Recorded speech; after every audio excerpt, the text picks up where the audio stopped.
What do you mean when somebody like dies and comes back? Exactly. Exactly what I mean. Guys, you asked questions on Twitter, and I have them. Well, the ones that I'm going to ask, I have. I'm going to ask you the questions. Oh. It's a Q&A for you. All right. I don't know if you knew that part. Can you see the giant version of yourself on the screen out of the corner of your eye? Because I see the giant version of Rhett out of the corner of my eye when I'm looking at you. I see the giant version of my hat out of the corner of my eye.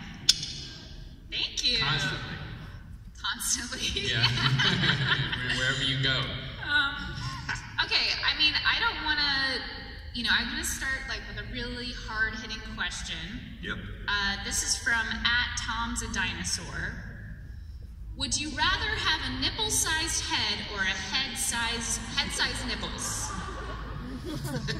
This is like, I thought was pretty difficult. No, head-sized nipples. Okay, why? Well, because I could have head-sized nipples right now and you wouldn't know. Right, but if you had a nipple-sized head, you'd have a pretty small head unless your standard of nipple size is head size, which then it would be a wash, which is the case for me. When I think of the average size of a nipple, I tend to be wrong about that, and I think it's about the size of my head. Yeah, I mean, the spectrum of nipple size is a lot wider than you would imagine it to be. Right. How much time do we have? Because, I mean, there's a lot here. This is the only question I'm asking today. Right, good. Well, hold on, but I'm just thinking about, like, I'm not talking about it protruding out like a head. I'm just talking about it being flat, but just being like a large saucer. That goes out or that No, wraps it's around? just like you would just be like, whoa, he has very large nipples. But only at the pool. Head-sized nipples. Yes, at the pool you'd see that. You might think Unless that... I wore my swim shirt, which I always do. Oh, that's good. SPF what? 35. Swim shirt, yeah. Okay, is that all? Do you have more to say about nipple size or head size? Oh, that sounds, let's move on. No, I can only see those circles in the back as nipples. Over. Yeah, feel free to turn around. He's not joking. There's nipples on the back wall. Fluorescent. Okay, @RealTrevStorm. If you could pick one celebrity to replace the other to host GMM with, who would it be and why? Okay, so I get a new person who's an actual celebrity to host the show with me. Oh, yeah. I'll take that. That's fine. I'd pick Robert Duvall. Ooh, that's a good one. What if we both picked Robert Duvall and he just... we could probably get a better deal if he replaced you one day and me the other day. I'm not trying to find somebody who, obviously, when I say Robert Duvall, I'm not trying to find somebody who embodies any link-ness. I'm just trying to find somebody I want to hang with, who's probably going to die in like 5 years. And then you get a new somebody? Yeah. Oh, okay. Just in case it doesn't work out. I know there's an expiration date, and it won't be awkward. Who may die soon is your criteria. Right. I don't want to have to fire Robert Duvall. I just Got it. want him to expire and then replace him with somebody else. Because you know what our show needs to do? It needs to age up. Right. We need to, like, get even older people. Yeah. Like, that's what's going to resonate with the internet. Could you imagine that, though? I'm imagining it right now. Who here doesn't know Is who Robert Duvall, has he made it over here?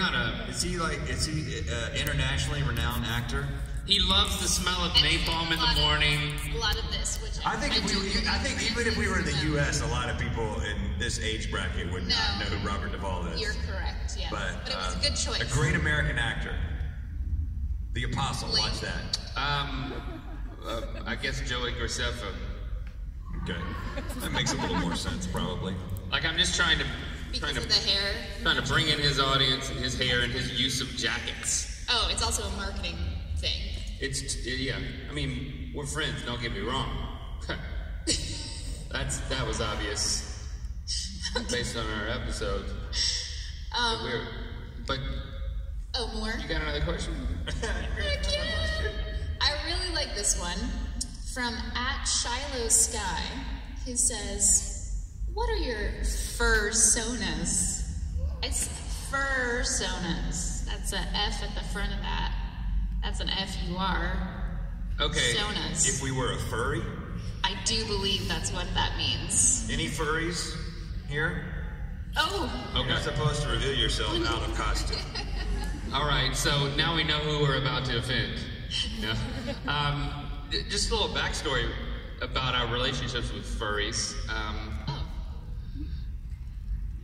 See, we talked about this on Ear Biscuits when we got back from Australia, and maybe we posted this on Instagram too, but we just happened to be our first few hours in Sydney. We were walking around and we saw on the map, oh, there's a park over here, and we go over there and there's a huge crowd of what turned out to be furries. I'm talking about almost as big as this crowd. And they were taking photos, and we just like walked up to them. We're like, wow, this is unlike anything I've ever seen. And then all of a sudden, all of these furries started recognizing us. So we found ourselves in the middle of the photo shoot. Yeah. It was pretty great. Did they talk, or did they pantomime? No, they talked. There was talking. I didn't know how it would work. It was very muffled. But yeah, they definitely talk freely. They talk in like a voice that they're adopting for their character, though. Some were very happy. And we thought it would be good for the kids. They were all very happy. That's what we thought it would be good for the kids, you know? Yeah, it was. We're like, oh, there's like a bunch of mascots together, you know? That's my only point of reference for people dressed up in suits. But our kids loved it. Then when one of the